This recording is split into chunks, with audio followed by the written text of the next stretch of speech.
Hey guys, welcome back to Project Bodybuilding and welcome to my new series, the top 20 bodybuilders of all time. In this series, we are going through each decade of bodybuilding, finding the best of that era, ranking them in a tier list live, and then making top 10 videos for each period of time. And for the finale of this series, after we have the list compiled for each decade, we'll construct the final list of the top 20 bodybuilders of all time. Today is our first top 10 episode, and it's for the golden era of bodybuilding. Now, until we get into the 90s, the time periods do have to be slightly loose. Guys from the early 80s or late 60s would be a lot more comparable with this decade than their respective ones. So this list covers a little bit more ground than the others. It's not just a 70s list, it's a golden era list. It goes from the very late 60s to the very early 80s, after the 81 Olympia was the cutoff. In 1980 and 81, you had Arnold and Franco taking the wins. Those are definitely golden era names and physiques, but then afterwards in 1982 and onwards, you had a whole new crop of bodybuilders very different from the previous. But that's for the next list. If you want to know more about some of the in-depth explanations for the placing on this list, be sure to watch the tier list I did with EP09 Bodybuilding, Desktop Bodybuilding, Bodybuilding News Network, and Mark's Max Muscle. Quite the crew. And join us for the next tier list rankings. We'll be live every single week. Anyway, without further ado, let's kick this series off with my list of the top 10 golden era bodybuilders. Remember, if you guys like these types of videos, be sure to hit the like button and subscribe for more.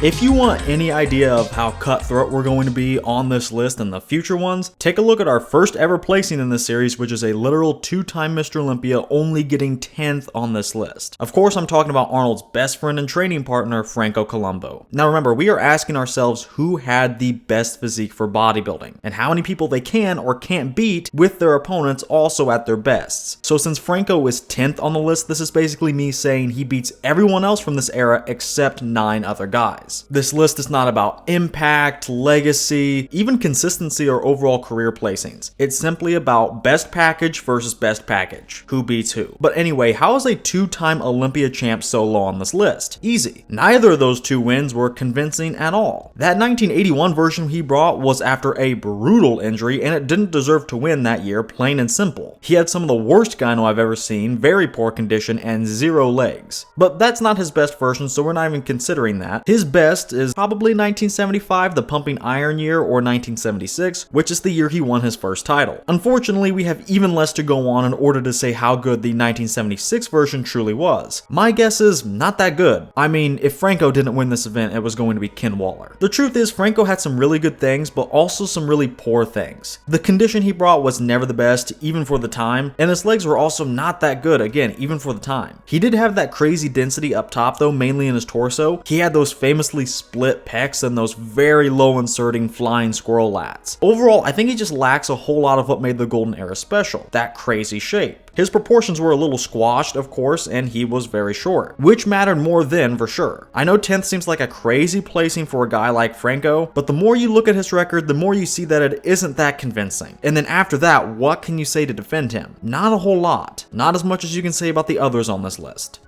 Next on the list is one of the most aesthetic guys of the era and my personal favorite physique for a long time, Serge Newb. I know Serge has a lot of fans. I mean, how can you not like that physique? The physique itself is timeless, but in terms of bodybuilding, I don't think he would be that formidable if we were to line up everyone's best version from this era. Don't take my word for it though, listen to what Frank Zane had to say about Serge. One thing I thought about Serge is he had a great physique, standing relaxed, but when certain poses he wasn't too good at, like anything with like front double bicep, he looked better standing relaxed than he did posing. But he was certainly a great bodybuilder. I couldn't agree more. I think everyone sees pics of Serge standing and they're awestruck. Rightfully so. But have you ever seen this dude hit an actual pose? I was honestly hard pressed to find some good pics for this video. I did see some, but they just didn't look that impressive. His whole catalog of photos was hitting a good side chest, the front relax, and maybe the abs and thighs. That's it. And the truth is that he was thin in the legs and just kind of overall. He didn't have that Herculean physique like Arnold, Lou, or even Franco. The only reason I put Serge higher was because I liked his aesthetics a lot more than Franco's. If this list was just purely really aesthetics, Serge would be top 3. I mean, there's an argument for him just being first on that list just from the front relaxed. But to me, part of aesthetics is being completely developed and balanced. That's certainly what bodybuilding is all about, and that's what this list is all about. So he's good, he has standout body parts, sure, but you can't do too much when you're just not doing too much. And coming in at the number 8 spot is Lou Ferrigno. Now, a lot of you are going to say he was better in the 90s, and you would be correct. However, Xavier made that call that if we grouped him into the 90s, while the physique would be better, his placing wouldn't be. Imagine the 90s for a second. He is not placing top 10, with all due respect, it's just a stacked era. But we had to have him in the series, he's a legend. So Xavier and I decided to keep him in the 70s tier list using his 70s versions. Now, I'm sure a lot of you will say, well, Lou did get beat by both previous guys on this list, and you would also be correct. 1975 was the Pumping Iron Olympia, and Serge got second place to Lou's third in the over 200 category, and Lou didn't even advance to the overall showdown between Franco and Arnold. However, you need to remember that we are considering each guy's best versus another guy's, and although there aren't many photos from this year, anything from 1974 seemed really good for Lou. The main reason he was beat in Pumping Iron was his condition. Arnold says that in the movie. But in 1974, he was in pretty good condition, and that's pretty much all he needed. We know Lou dwarfed everyone. He was around 6'5" and in the 270s on stage in 1975. That's crazy. The arms and chest were thick, his back was pretty underrated, and the legs were the only thing slightly weak, but with the condition of the 1974 version, the extra cuts really help. I probably could have put him a little higher on the list if I just had more photo and video evidence from this year. I'm probably going out on a limb a little already, but what I'm saying here is the best Lou of the 70s beats a lot of other good guys. I mean, think about it. Franco wouldn't have a 76 title if Lee didn't go to pursue acting. Lou would be a 4 or 5 time champ had he not switched gears and gone to Hollywood. He probably could have kept winning through 81 to get Franco's second title too. And a Lou that's in condition is simply no match for Serge. He'd get blown out on size. He already was in 1975, but Serge had a big conditioning edge. That's why he placed ahead. But with a more shredded version in 1974, I think Lou could beat him as well. Anyway, I think these first 3 guys are kind of in a tier of their own. I did go back and forth a lot on this list, but not in big jumps. There were a couple of groups on this list where, although I debated where each of them could place, they would never fall or exceed the range I had them in. Our first group, so to speak, or I guess you can call them the last call out of the top 10, are these 3 gentlemen right here. On the day, between their best versions, I think I could flip them around, but only with each other. They'd all orbit the back of the list more often than not.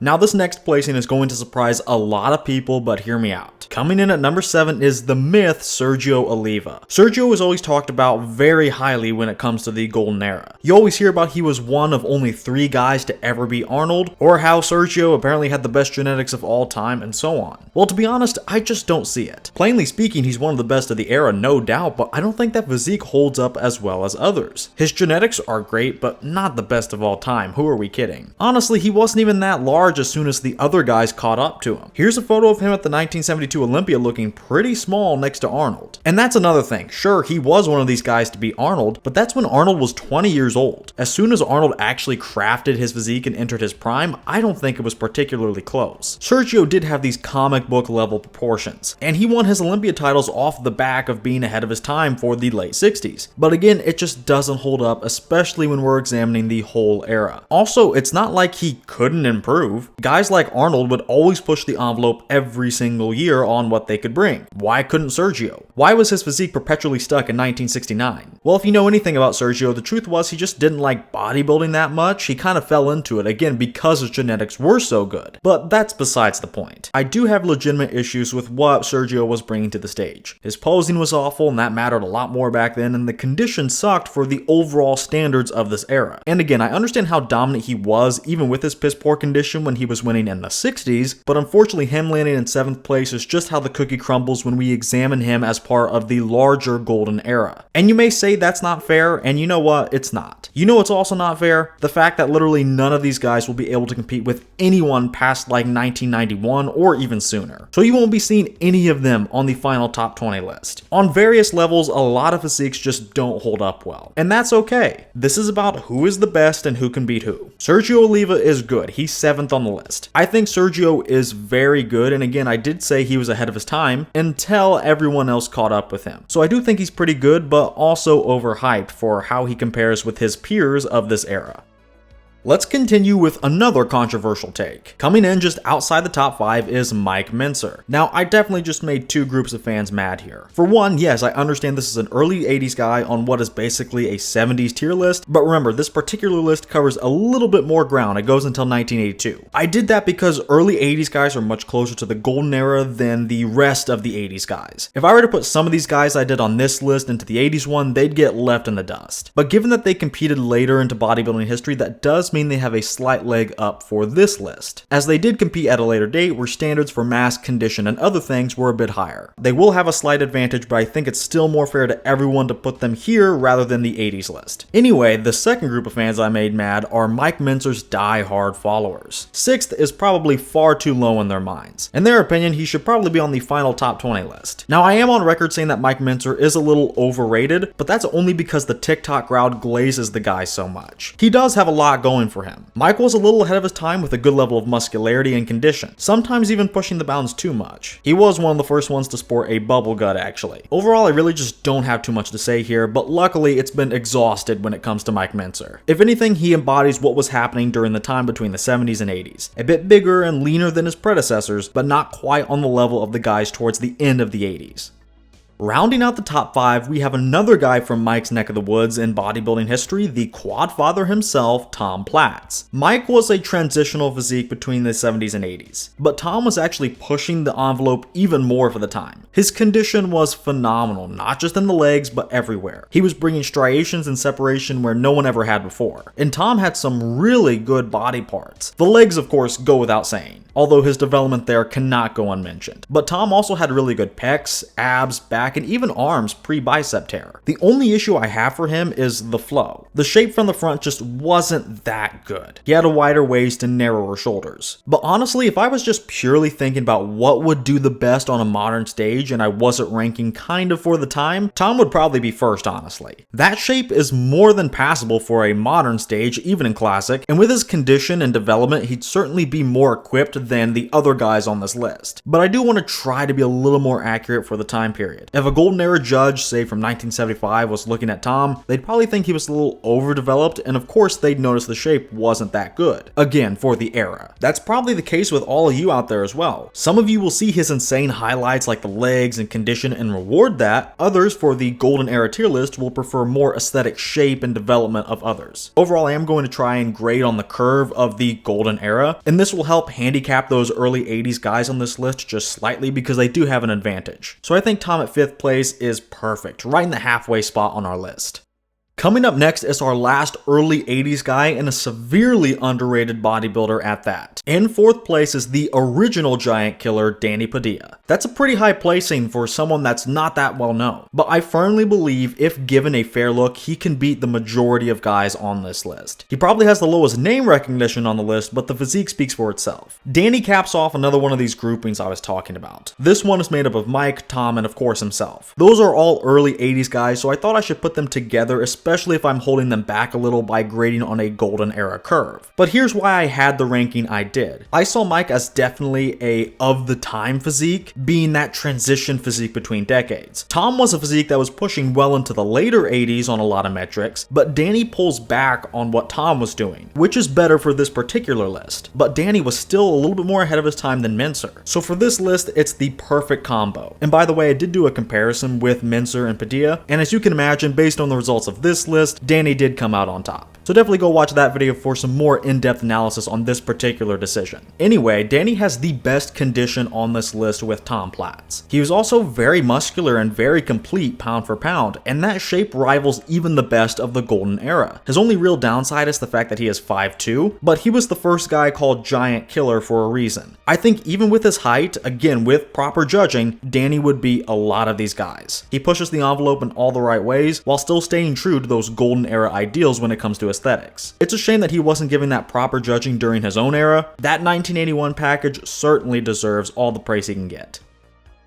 And now it's time to enter the top 3 for this list. In this top 3, I think you'll expect at least 2 of these names, but a lot of you won't expect the other one. But anyway, rounding out the top 3, we have the godfather of aesthetics, the chemist, Frank Zane. A lot of you out there will legitimately think Frank should be first. And I would agree with you under different circumstances. If we were just talking about the best physiques that are just perfect Greek statues, Frank would be number 1 of all time probably. I don't think that's hyperbole at all. However, remember, we are asking who wins on a bodybuilding stage, best version versus best version. I think Frank would do extremely well. He'd be close to everyone here, but not exactly everyone.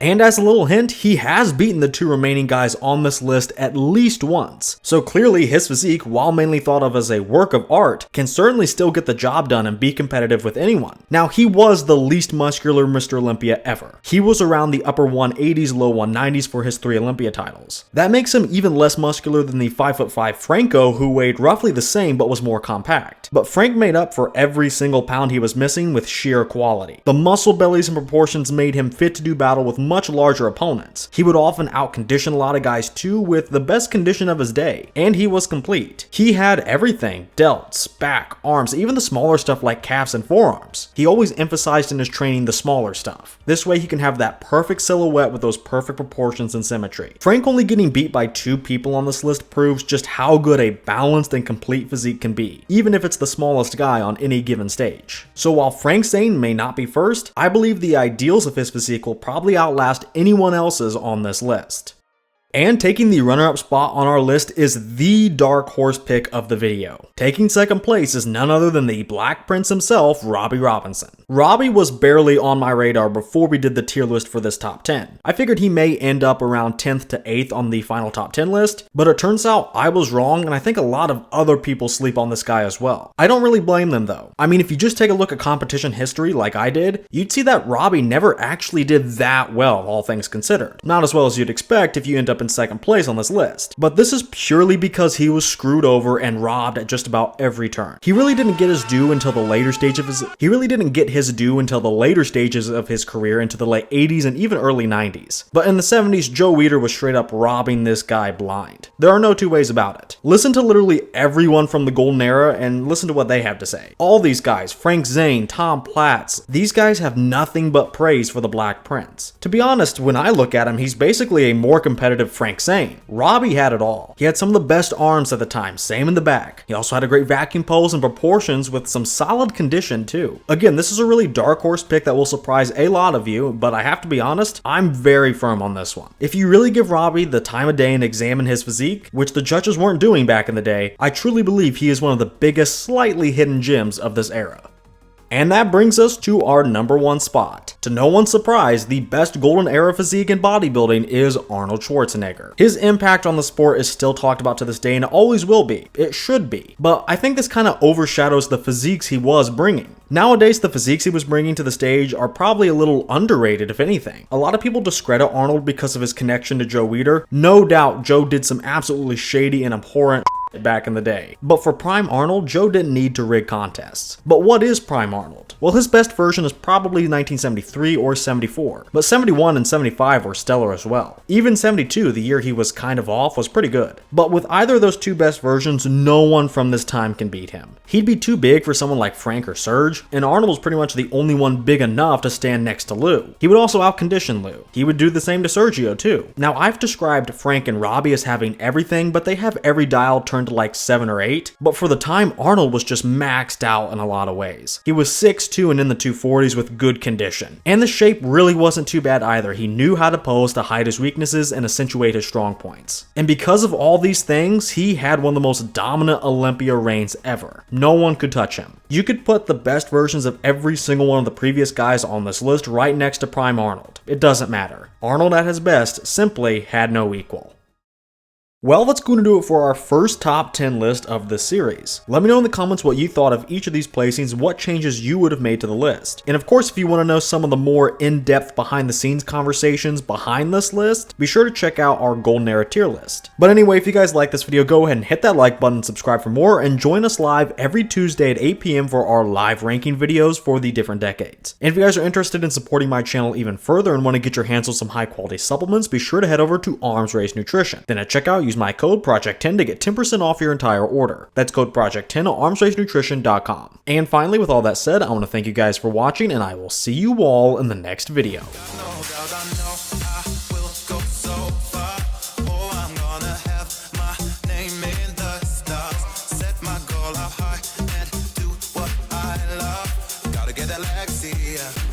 queden Lexi, yeah.